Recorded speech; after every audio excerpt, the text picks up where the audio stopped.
സ്വർണം ചെമ്പായി മാറ്റിയെന്ന് തുടങ്ങുന്ന പാരടി ഗാനത്തെ ചൊല്ലിയുള്ള വിവാദങ്ങൾ തുടരുന്നു. പാട്ടിനെതിരെ പരാതി നൽകിയ പ്രസാദ് കുഴിക്കാലയെ തള്ളി ശബരിമല തിരുവാഭരണ പത സംരക്ഷണ സമിതി. ശബരിമലയിൽ കൊള്ള നടത്തിയവരെ വെള്ള പൂശാനാണ് പരാതിയെന്നാണ് ആരോപണം.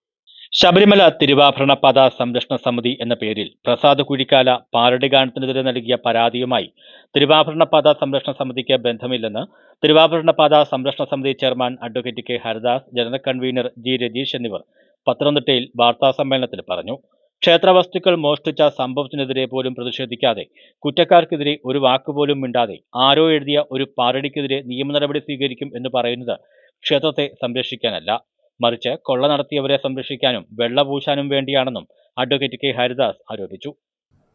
അവിടുത്തെ ശ്രീകോവിലിന്റെ മുൻപിലെ ദ്വാരപാലക ശില്പത്തിന്റെ പാളിയും പീഠവും കട്ടളയും അയ്യപ്പന്റെ കഴുത്തിൽ കിടന്ന ഏകമുഖ രുദ്രാക്ഷമാലയും അദ്ദേഹം യോഗ നിദ്രയിൽ ഇരിക്കുമ്പോൾ കയ്യിൽ കൊടുക്കുന്ന യോഗദണ്ഡും ഒക്കെ മോഷ്ടിച്ചുകൊണ്ട് പോയതിന്റെ പേരിലുള്ള അന്വേഷണമാണ് നടക്കുന്നത്.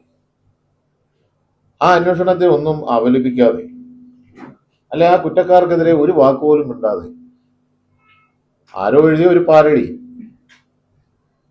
ആ പാരടിക്കെതിരെ നിയമ നടപടി സ്വീകരിക്കും, അത് വലിയ മതസ്പർദ്ധ ഉണ്ടാക്കുന്നതാണ് എന്നൊക്കെ പറഞ്ഞ് ശബരിമല അയ്യപ്പന്റെ തിരുവാഭരണം കടന്നു പോകുന്ന പാത സംരക്ഷിക്കാൻ വേണ്ടി ഉണ്ടാക്കിയ ഒരു സംഘടനയാണ്.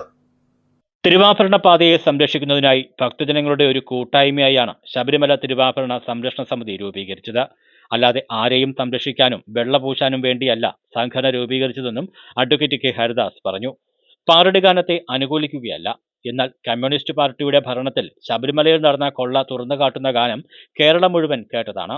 നിയമപരമായി ഒരു പാരടി എഴുതാൻ ആർക്കും അവകാശമുണ്ടെന്നും കൊള്ളയെ തുറന്നു കാട്ടുന്ന ഒരു പാട്ടിനെ എന്തടിസ്ഥാനത്തിൽ നിരോധിക്കും എന്ന് മനസ്സിലാകുന്നില്ലെന്നും അഡ്വക്കേറ്റ് കെ ഹരിദാസ് പറഞ്ഞു. News bureau, Pathanamthitta.